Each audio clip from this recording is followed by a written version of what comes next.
வழக்கறிஞர் ராம வைரமுத்து அவர்கள் நம்முடைய இணைந்திருக்கிறார். அவரை வரவேற்று நிகழ்ச்சிக்கு செல்லலாம். சார் வணக்கம். வைரமுத்து சார், உங்களை நிகழ்ச்சிக்கு வரவேற்கிறேன்.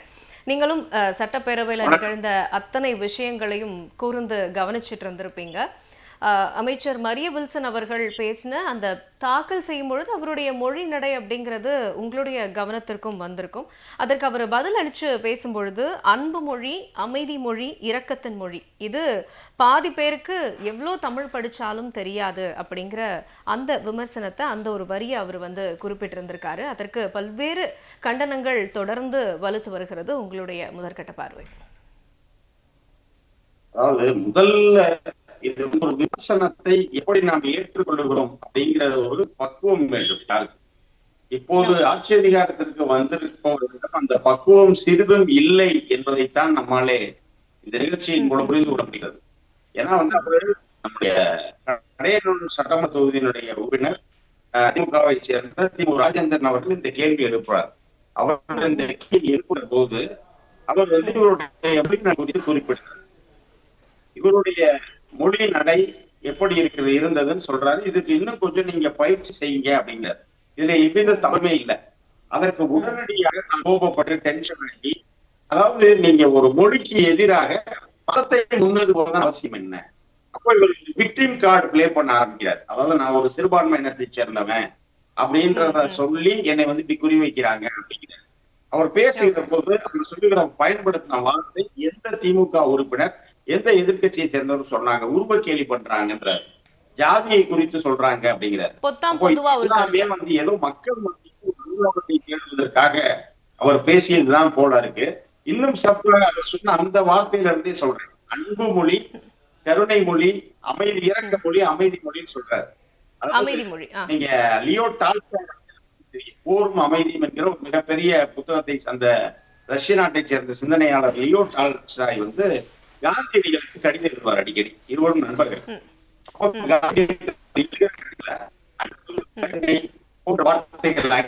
வார்த்தைகள்லாம் அவர் நிறைய பயன்படுத்துறாரு. அப்போ காந்தி அவருக்கு மறு பதில் எழுதுறாரு, இந்த வார்த்தைகளை நீங்க அதிகமா பயன்படுத்துறீங்க, இது உங்களுக்கு எங்கிருந்து கிடைத்தது அப்படின்னு கேட்கிறாரு. கேட்கும் பொழுது அதுக்கு அடுத்த பதில் கடிதத்தில் டால்ஸ்டாய் சொல்றாரு, இந்திய நாட்டை சேர்ந்த தமிழ்நாட்டில் திருக்குறள் என்ற ஒரு நூல் இருக்கிறது, அந்த திருக்குறள் நூலில் தான் இது போன்ற கருத்துக்கள் இடம்பெற்றிருக்கிறது அப்படின்னு லியோ டால்ஸ்டாய் சொல்றார். அப்ப காந்தியடிகளுக்கு லியோ டால்ஸ்டாய் திருக்குறளை அறிமுகப்படுத்துகிறார். அதற்காகத்தான் திருக்குறளை நான் ஆங்கில மொழி வடிவத்தை படித்தேன், ஆனால் தான் தமிழில் அதனுடைய மூல வடிவத்தை படிக்க வேண்டும் என்பதற்காக எனக்கு மறுபிறவி ஒன்று இருக்குமே, ஆனால் நான் தமிழனாக பிறந்து திருக்குறளை அதன் மூல வடிவத்தை நான் படிக்க வேண்டும்னு சொல்றாரு. அப்போ இவர் சொல்றாரு, உங்களுக்கு தமிழ் தெரிஞ்சவங்களுக்கு எல்லாம் இந்த இதெல்லாம் தெரியாது, அன்பு அமைதி மொழியெல்லாம் தெரியாது அப்படின்னு சொல்றாரு. ஆனால் மரியவன்சன் சொல்ற அமைதி, கருணை, இரக்க மொழி எப்படிப்பட்ட மொழிங்கிறதையும் நான் சொல்றேன்.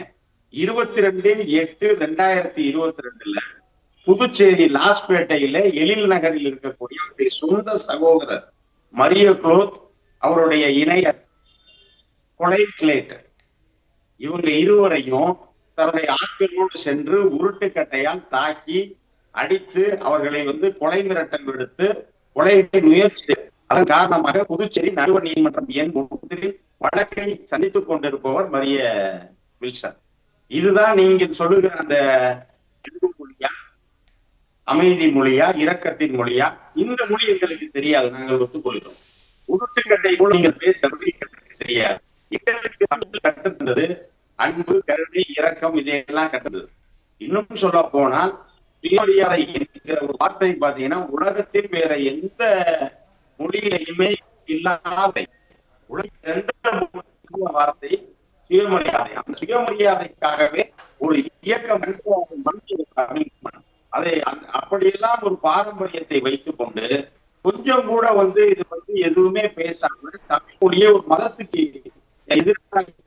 நிறுத்தி இதன் மூலமாக பாஜகவினுடைய செயலுக்கு பாஜக என்ன பண்ணுவாங்க, பாஜக தான் தமிழை போய் இந்துத்துவாக்கு எதிராக நிறுத்தும், இந்துத்துவாக்கு ஆதரவானதாக சமஸ்கிருதத்தை காட்டி தமிழை அதற்கு எதிராக ஆட்சி மொழி காவலர் ராமலிங்கனார் ஒரு முறை சந்திரசேகர சுவாமிகள் தஞ்சையினுடைய மூத்த பீடாதிபதி அவரை சந்திக்கும் போது தமிழ்ல பேச மறுத்தாங்க. இந்த நேரத்துல அப்ப என்னன்னு கேட்கும் போது தமிழ் வந்து நீச பாஷை, அவர் வந்து தமிழ் பேச மாட்டாருன்னு சொன்னாங்க. வந்து நீங்கள் வந்து அதே வேலையை நீங்க செய்யுங்க. அப்போ பாஜகவினுடைய பி டீம் நீங்க, பாஜகவினுடைய பினாமி தான் தாவேகா என்பதை மரிய வில்சன் வந்து பூனைக்குட்டி வெளியே வந்து விட்டது என்பதை போல நேற்று அவையிலே காட்டியிருக்கிறார். இது வந்து வெகு எளிதாக கடந்து போயிருக்கக்கூடிய கேள்வி என்ன அப்படின்னா, சட்டமன்ற பேச்சுக்கான நெறிமுறைகள் அப்படிங்கிறது எதுவும் இருக்கா? ஏன்னா இந்த சட்டமன்றம் அப்படிங்கிறது மிகப்பெரிய தலைவர்களுடைய குரல்களையும் தமிழ் வளத்தையும் கேட்ட ஒரு சட்டமன்றம். அது அண்ணா தொடங்கி கலைஞர் ஆகட்டும், அதற்கப்புறம் வந்து ராஜாஜி ஆகட்டும், அதற்கப்புறம் காமராஜர் ஆகட்டும், இவர்கள் எல்லோருடைய மொழி நடை மொழி வளமெல்லாம் அந்த சட்டப்பேரவை கேட்டிருக்கு. அப்போ அவர்களுக்குரிய அந்த பேச்சு மரபுன்னு ஏதாவது ஒண்ணு இருக்கா? இல்ல, அவை மரபை கிஞ்சிற்று மதிக்காத ஒரு ஆட்சியாக, மதிக்காத ஒரு கட்சியாகத்தான் தாவேகா நடந்து கொண்டது. நீங்க முதல் பாத்தீங்கன்னா இங்க வந்து செய்கை எதுவுமே செய்யக்கூடாது. இந்த ஆனா முதலில் பாத்தீங்கன்னா முதலமைச்சர் வந்து ஆளுநர் உரைக்கு நன்றி தெரிவிக்கும் தீர்மானத்துல அவர் வந்து ஒரு இதை வந்து வெளிப்படுத்துறார், செய்கையை வெளிப்படுத்துறார். அதுவே வந்து அதே போல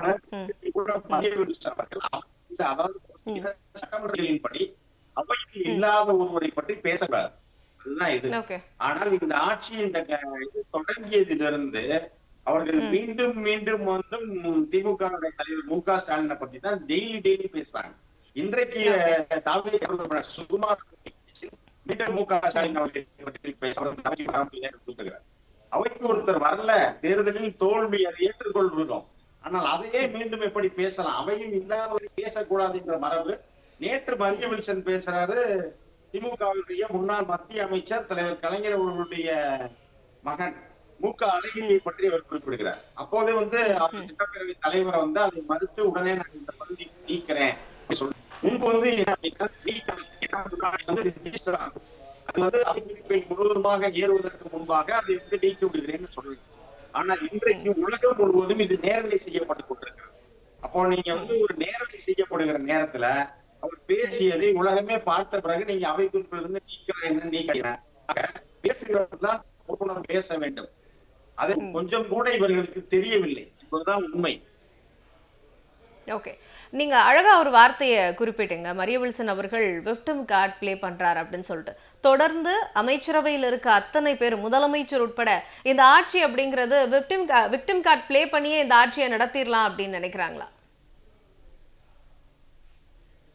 இல்ல, முழுமையாக. ஏன்னா அவங்க இந்த ஆட்சிக்கு வரும்போது அதே விக்டிம் கார்டு பிளே பண்ணி தான் வந்தாங்க. இப்ப ஆட்சிக்கு வந்ததுல இருந்து தொடர்ச்சியாக அவர்கள் செய்து கொண்டிருப்பது அந்த விக்டிம் கார்டு பிளே தானே தவிர, ஏன்னா இதை விட சிக்கலான நேரங்களை எதிர்கொண்டுதான் ஆட்சியில் வந்திருக்கிறது.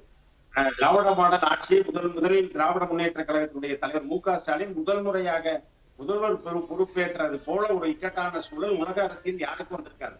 ஏன்னா உலகம் முழுக்க கொரோனா பெருந்தொற்று வந்து பரவி இருந்த காலம். அதனுடைய இரண்டாம் அலை வந்து மிக கொடூரமாக தமிழ்நாட்டில் இருந்தது. திருப்புகிற பக்கமெல்லாம் வந்து ஆக்சிஜன் இல்லாம பற்றாக்குறை ஏற்பட்டு படுக்கைகள் இல்லாமல் இருந்தது. அந்த நேரத்தில் ஆட்சி பொறுப்பேற்றார். அதே போல 10 ஆண்டுகள் அதிமுக ஆட்சியில் தமிழ்நாட்டினுடைய நிதி நிலைமை என்பது சீர்கட்டி இருந்தது. அந்த சிக்கலான நேரத்தை எதிர்கொண்டுதான் ஆட்சி நடத்தினார். அவர் எந்த முந்தைய ஆட்சியாளர்கள் மீது பழியை போட்டு தப்பிக்க பார்க்கவில்லை. இப்ப நீங்க ஒரு மாற்றத்தை வேண்டும் என்று சொல்லி ஆட்சிக்கு வந்திருக்கிறீர்கள் சொன்னால், அப்ப இருக்கிறது பிடிக்கலன்னு தான் மக்கள் உங்களுக்கு அந்த ஆட்சியை கொடுத்திருக்காங்க. அப்ப மறுபடியும் வந்து நீங்க அவங்களையே போனவங்களே இன்னும் குறை சொல்லி கொண்டிருக்க கூடாது. நான் வந்து எப்படி பாக்குறேன்னா, மீண்டும் மீண்டும் இவருடைய அனைத்து செயல்பாடுகளும் பாஜகவை காப்பி அடிப்பது தான் போலத்தான் இருக்கு. அப்போ மதம் சார்ந்த அரசியல்ல நிச்சயமா, அப்போ மதம் சார்ந்த அரசியல் தான் இவங்க கையில் எடுத்திருக்கக்கூடிய மாற்றங்கள்ல ஒண்ணா? மதம் சார்ந்த அரசியல் ஒன்று, இன்னொன்று இந்த விக்டிம் கார்ட்லயே பாத்தீங்கன்னா 60-70 ஆண்டுகளுக்கு முன்பாக இருந்த நேருவைத்தான் இன்னும் குறை சொல்லி பேசிட்டு இருப்பார் மோடி. கிட்டத்தட்ட 3வது முறையாக ஆட்சிக்கு வந்து விட்டார். அதே போல அவர் வந்து பாத்தீங்கன்னா பத்திரிகையாளர்களை சந்திப்பதில்லை. அதேதான்.